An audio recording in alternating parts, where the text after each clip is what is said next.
오늘은 성령 강림절입니다.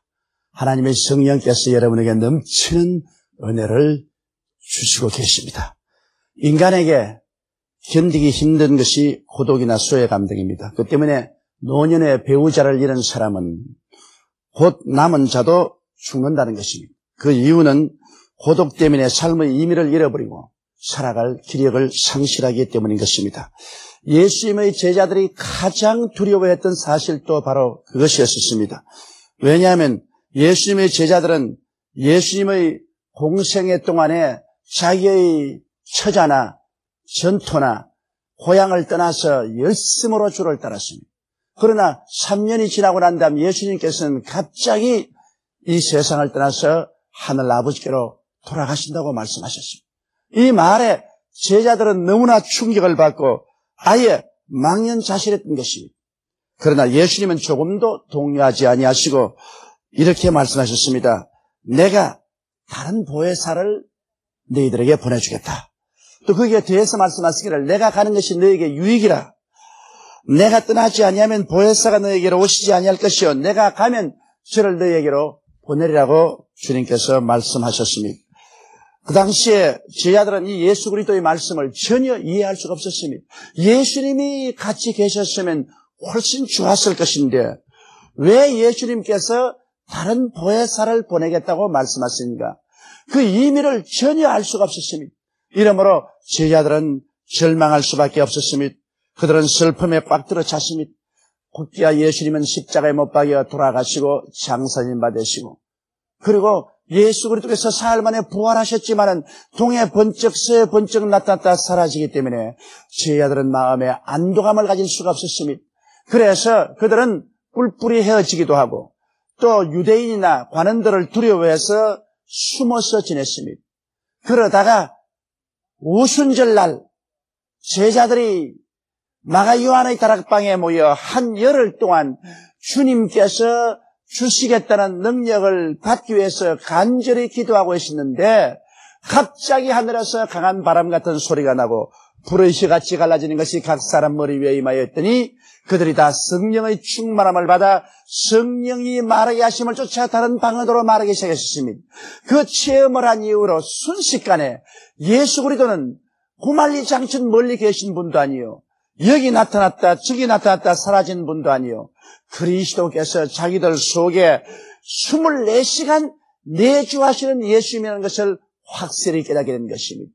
그리스도의 임재하심이 그들의 중심을 꽉 잡았었습니다. 그들이 예수 그리스도 안에 예수님이 그들 안에 있는 것을 체험적으로 알게 되자 그들은 불안과 공포를 벗어날 수 있게 된 것입니다. 긴 동민과 같은 삶을 벗어나게 된 것입니다. 절망에서 소망으로 슬픔에서 기쁨으로 죽음에서 삶으로 놀라운 변화의 역사가 그들 속에 가득 차게 된 것입니다.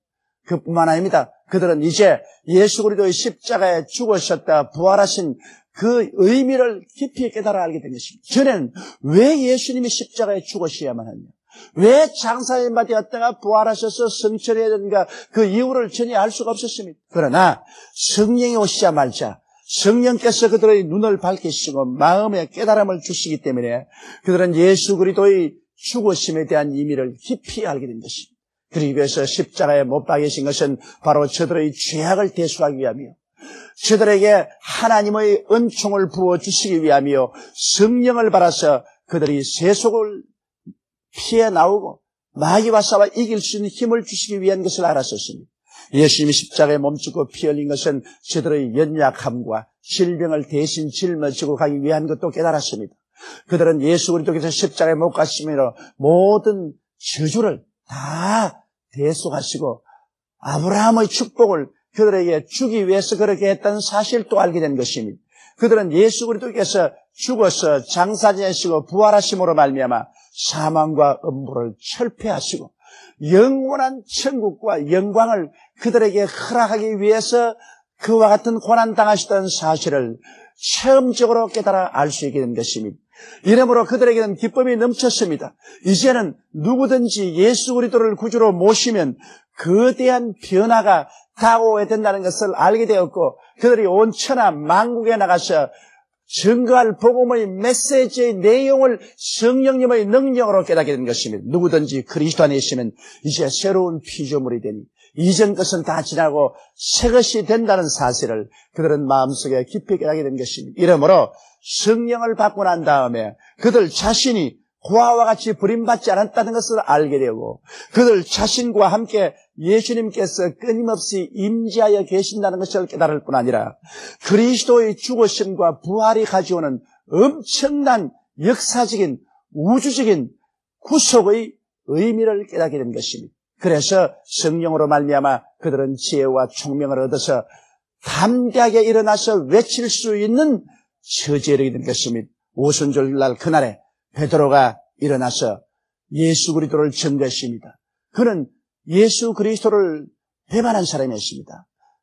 그는 바로 안나스와 가야바의 뜰에서 예수 그리스도를 모른다고 3번이나 조그마한 비제 앞에서 부인한 사람이었습니다. 그럼에도 불구하고 그는 담대하게 일어나서 예수 그리스도께서 구주되심을 선포할 때 하루에 3,000명이 회개를 합니다. 그 다음에는 위문과 안진뱅이를 나사렛 예수 이름으로 일으킴으로 말미암아 5,000명의 남자들이 회개하고 돌아오는 역사가 일어나서 순식간에 예루살렘에서 온 유대, 사마리아의 그리스도의 복음을 가득히 채우고 그리고 거기서부터 출발해서 온 로마 제국으로 나가서 300년 이내 로마 제국을 예수 그리스도의 무릎 앞에 꿇게 만들어 놓고 말한 것입니다. 이것이 바로 성령 강림의 위대한 결과인 것입니다. 오늘 그러므로 예수께서 우리에게 다른 보혜사를 보내주겠다고 약속하신 그 의미를 우리가 한번 알아보십시다. 첫째로 다른 보혜사란 의미가 무엇일까요? 여러분, 다르다는 의미는 헬라어에는 2가지가 있습니다. 하나는 알로스란 말이고 또 하나는 헤테로스란 말인 것입니다. 그래서 요한복음 14장에 예수께서 다른 보혜사라고 말한 그 헬라어는 알론 파라클레톤이라고 말하고 있는 것입니다. 알로스란 말은 전혀 똑같은 것이 2개 있는데 그 중에 하나 다른 것을 말할 때 알로스란 말을 씁니다.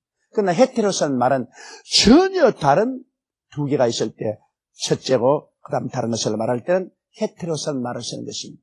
그런데 예수님께서는 헤테론 파라클레톤이라고 말하지 아니하시고 알론 파라클레톤을 보낸다고 말씀하시므로 내가 첫 보혜사인데 나와 전혀 똑같은 다른 보혜사를 보내겠다고 말씀하신 것입니다. 그렇기 때문에 예수께서 제자들이 망연자실하고 절망에 처했을 때도 조금도 동요하지 않으시고 담대하게 말할 수 있으신 것은 예수님이 가시는 것은 바로 성령을 통해서 다 시험을 의미하기 때문인 것입니다. 그러므로 성령 강림은 부활하신 예수님의 강림이요, 성령 임재하심은 예수님의 임재하심이요, 성령의 사역은 바로 예수께서 사역하시는 것을 알았기 때문에 비록 예수님은 첫째 보혜사고 성령님은 다른 보혜사지만은 두 하나님이 전혀 똑같은 하나님이라는 것을 아시기 때문에 주님이 동요하지 않고 담대하셨습니다. 예수님이 하나님이시면 성령도 하나님이십니다. 예수님이 사랑이시면 성령도 사랑이십니다. 예수님이 권능이시고 성령도 권능이십니다.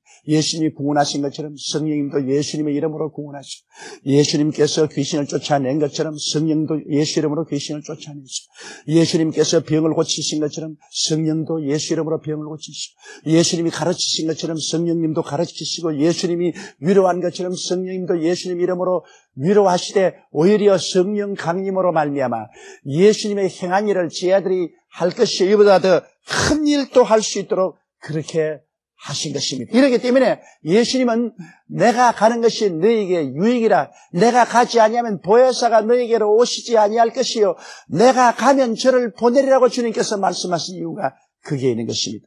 보혜사란 말은 파라클라토스란 말인데 이 의미는 하나님께로부터 보내심을 받아 우리를 돕기 위해서 항상 곁에 계시는 말씀인 것입니다.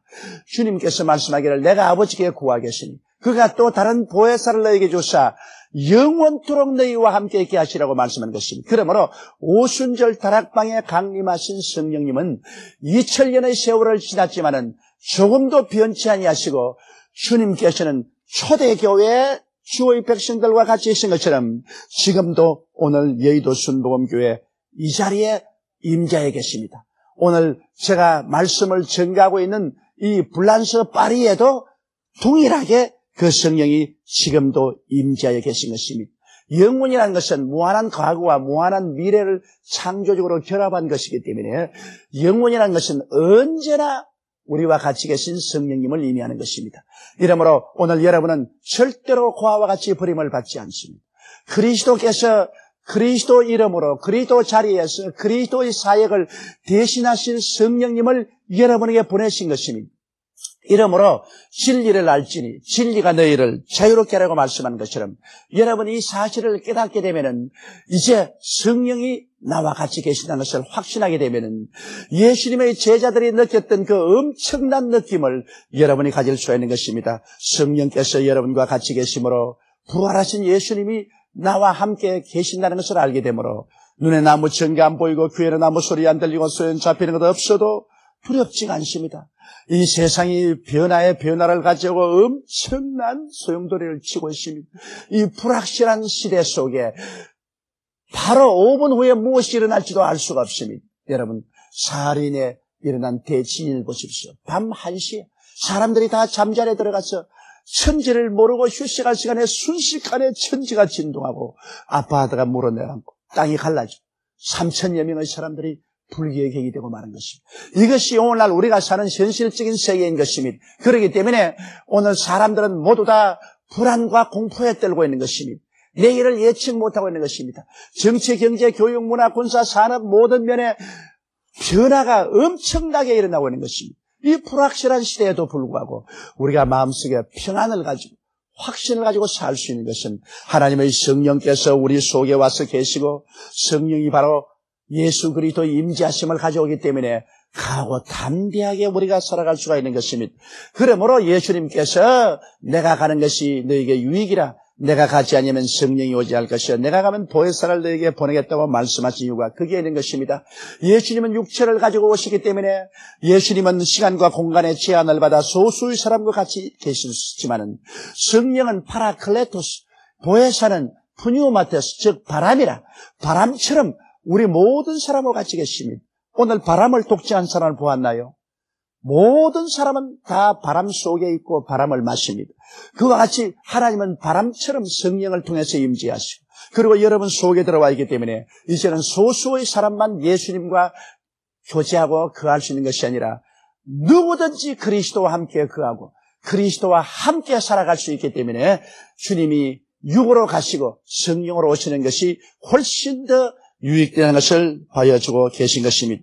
둘째로 우리는 우리와 함께 계신 성령께서 어떠한 일을 하시는지 그 사실을 잘 알아야 되겠습니다. 이사야서 11장 2절 이하에 보면 거기에 대한 말씀을 상세하게 말씀하고 있는 것입니다. 여러분, 성령께서는 바로 하나님 아버지의 영이시며 예수 그리스도 영이십니다. 성령은 아버지 하나님과 예수님을 통해서 오셨습니다. 그렇기 때문에 오늘 성령 시대는 아버지도 예수 그리스도도 성령을 통해서 우리에게 나타납니다. 우리는 성령 싫어. 우리는 아버지 하나님만 원해. 유대민족들은 그렇게 말했습니다. 우리는 예수 싫어. 야훼 하나님만 섬기겠어. 그러나 야훼 하나님께서는 예수 그리스도를 통해서 신약 초기에 나타나신 것입니다. 그러므로 예수 그리스도를 통하지 않고 아버지께로 올 자가 없었습니다. 오늘 많은 사람들이 성령 싫어. 나는 예수님만 직접 믿겠어. 그렇게 말하는데 그 잘못된 것입니다. 왜냐? 이제는 성령을 보내시기 때문에 성령을 통하지 않고는 예수 그리스도를 주라고 할 수도 없는 것입니다. 그러므로 하나님 아버지도 우리 주 예수 그리스도도 성령을 통해서 나타나심으로 성령을 하나님의 영, 예수 그리스도의 영이라고 하는 이유가 거기에 있는 것입니다. 그리고 성령은 바로 지혜의 영인 것입니다. 지혜는 문제를 해결하는 능력이 바로 지혜인데 우리가 이 세상에 살면서 여러 가지 문제에 부딪히고 고통당할 때 성령이 계시면 성령께서 우리에게 지혜를 주시는 것입니다. 너에게 지혜가 부족하거든 꾸짖지 아니하시고 후히 주시는 하나님께 구하라. 그리하면 주시라고 말하는 것입니다. 성령은 지혜의 영이기 때문에 우리와 같이 계셔서 문제를 해결할 수 있는 능력을 주십니다. 성령은 또한 총명의 영이신 것입니다. 우리에게 총명함을 주셔서 사물을 깨닫게 해주시는 것입니다. 특별히 하나님을 알게 하시고 진리의 말씀을 깨닫게 하십니다. 전에는 캄캄하여 모르던 것이 성령이 오시자 마음에 총명을 주셔서 하나님의 진리가 밝게 깨달아지게 되고 이 세상을 살아가는 데 필요한 총명을 주시는 것입니다. 성령은 또한 모략의 영이신 것입니다. 모략이라는 것은 나쁜 의미로서 모략이 아니라 카운셀링이라는 말인 것입니다. 어떤 일을 당했을 때 이것을 어떻게 해결할 것인가 하는 것을 조언해주고 가르치는 것이 바로 카운셀링입니다. 성령은 카운셀링의 영인 것입니다. 우리가 어떻게 해야 될 것을 가르치면 가정사, 자녀를 기르고 결혼하고 사업을 하고 살아가는데 어떻게 할 것인가. 그것을 성령은 가르쳐 주십니다. 이러기 때문에 우리가 기도하고 성령의 가르치심을 기다리면 성령이 마음속에 깨닫게 해주시는 것입니다. 그래서 우리가 현명하게 될 수가 있는 것입니다. 성령은 또한 재능의 영이십니다. 재능이라는 건 바로 능력을 말하는 것입니다. 너희가 성령을 받으면 능력을 얻고, 능력이라는 것은 그저 이런 힘만 능력이 아닙니다. 능력이라는 것은 기도할 수 있는 능력도 되고, 복음을 전가할 수 있는 능력도 되고, 가르치는 능력도 되고, 그리고 구제하는 능력도 되고, 권위하는 능력도 되고, 행정 처리하는 능력도 되고, 여러 가지 능력을 하나님의 성령은 주십니다. 특별히 성령의 은사를 통해서 지혜의 말씀, 지식의 말씀, 영분별의 연사, 방언의 연사, 방언 통역 연사, 예언의 연사, 믿음의 연사, 기적의 연사, 병 고치는 은사 등 같은 이런 능력도 성령께서 허락해 주시는 것입니다. 그 다음 성령은 바로 지식의 영인 것입니다. 성령은 우리에게 오셔서 진리를 가르칩니다. 예수께서 말씀하기를 제가 너희를 모든 진리 가운데로 이끌어 주시라. 내가 내게 한 말을 기억나게 하시라는 것입니다. 그러므로 성령께서는 오셔서 하나님의 진리를 우리에게 가르쳐 주심으로 우리가 깨달아서 많은 지식을 얻게 되는 것입니다. 예수님의 제자들도 성령 오시기 전에는 그리스도의 십자가에 죽었다가 부활하신 의미를 전혀 몰랐습니다. 그것이 하나의 참패로 알았습니다. 패배를 알았습니다. 오늘 예수 안 믿는 사람들도 예수 그리스도의 십자가의 죽음은 하나의 비극이라고 생각합니다. 그러나 성령이 오셔서 깨닫게 하시면 이것은 일대 우주적인 구속의 대역사인 것을 알게 되는 것입니다. 그를 통해서 주님께서는 우리에게 새로운 지식을 주신 것입니다. 우리는 용서받는 의인이 되었다는 지식, 우리는 성령으로 성결하게 됐다는 지식을 주시며 제가 채찍임으로 병고침을 받았다는 지식을 주시고 그리스도로 말미암아 아브라함의 복을 받고 저주에서 해방되었다는 지식을 주시며 사망과 음부에서 해방되어 천국과 영생을 얻게 됐다는 새로운 지식을 주시는 것입니다. 이것은 성령으로 말미암지 않고는 절대로 깨달을 수가 없는 것입니다. 그뿐 아니라 성령께서는 오셔서 야훼를 경외하는 영이 되어서 우리를 하여금 하나님을 참으로 공경하고 하나님을 사랑하고 하나님을 섬기도록 만들어준 것입니다. 성령이 오시기 전에는 사람들이 하나님을 두려워하지 아니하고 하나님을 무시하고 그리고 하나님에 대해서 자기 마음대로 말할 때가 많습니다. 그러나 성령이 오시면 하나님 앞에 두려움으로 떨며 하나님을 경외하고 사랑하게 만들어주는 것입니다. 또 하나님의 성령은 거룩한 영이십니다. 그러므로 오셔서 우리를 세속에서 분리해내어서 생각이 거룩하고 말이 거룩하고 행동이 거룩하게 만드는 역사를 베풀어 주시는 것이요. 성령은 또한 위로의 영이십니다. 우리가 세상에 가면서 수고하고 무거운 짐을 질 때도 있고 고난에 부딪힐 때도 있고 큰 슬픔에 부딪히고 상처 입을 때가 있습니다. 그럴 때 성령은 오셔 우리 마음을 붙잡아서 위로해 주심으로 말미암아 그 큰 충격과 고통과 상처를 극복할 수 있도록 도와주시는 것입니다. 성령은 또한 인도하는 영으로서 우리의 삶의 길을 인도하십니다. 목자가 양을 이끌듯이 성령은 우리를 인도하십니다. 또 성령은 우리 연약함을 도우십니다. 우리의 삶에 여러 가지 연약이 있지 않습니까? 그 연약함을 도우셔서 약한 데서 강하게 될 수 있도록 만들어주시는 것입니다. 성령은 또한 책망하는 영으로서 우리와 같이 해서 우리의 잘못된 일을 준엄하게 꾸짖으십니다. 죄에 대하여, 의에 대하여, 심판에 대하여 세상을 책망했다고 말씀한 것입니다. 성령의 죄책, 책망을 듣고 우리는 통회하고 자복하게 되는 것입니다. 이와 같이 하나님의 성령은 우리와 같이 계셔서 놀라운 많은 역사를 베푸시는 것입니다. 셋째로 우리는 성령의 교통하심을 이제는 배워야 되는 것입니다. 여러분 우리가 고린도 후서 13장 13절로 14절에 보면은 예수 그리스도의 은혜와 하나님 아버지의 사랑과 성령의 교통하심이 너희 무리와 함께 있을지어다고 말씀하고 있는 것입니다. 여러분 성령은 인격적인 하나님인 것입니다. 여러분과 똑같이 지식을 가지고 계시고 감정을 가지고 계시고 의지를 가지고 계십니다. 비록 눈에 보이는 육체를 안 가지고 있지만 성령은 바람과 같이 우리와 함께 계신 인격자인 것입니다. 인격자는 인격자로서 인정하고 환영하고 모셔드리고 의지하고 감사하고 찬양하고 대접해야 되는 것입니다. 이 세상에서 가장 슬픈 것은 인격적인 모욕을 주는 것입니다. 아무리 부부간에 사랑하고 백년해로 하자 하더라도 만일 서로가 상대방의 자존심을 짓밟아버리고 인격을 무시하는 모독적인 말을 하면 그러한 가정은 깨어지고 마는 것입니다. 인간은 인격을 가지고 있기 때문에 인격을 모독하는 말은 사람은 견디지 못합니다. 그렇기 때문에 모든 사람들이 적더라도 자존심이 있어서 살아가고 있는 것입니다. 인간에게 가장 마지막까지 지키려고 몸부림치는 것이 자존심인 것입니다. 인간이 자존심마저 내어 던져버리면 그때는 짐승으로 변하는 것입니다. 그건 왜냐? 인격이기 때문에 자존심이 있습니다. 하물며 보혜사 성령님은 위대한 하나님이십니다. 그렇기 때문에 하나님의 신격을 가지고 계신 성령님은 무한한 자존심을 가지고 계십니다. 이러므로 성령님의 자존심에 상처를 입히면 성령님은 소멸되고 맙니다. 성령님은 떠납니다. 그렇기 때문에 성경은 성령을 슬프게 하지 마라 그렇게 말하고 또 성령을 소멸치 말라고 말씀하고 있는 것입니다. 성령은 이러한 큰 자존심을 가진 하나님이시고 우리와 늘 같이 계시기 때문에 성령과의 펠로십이 있어야 되는 것입니다.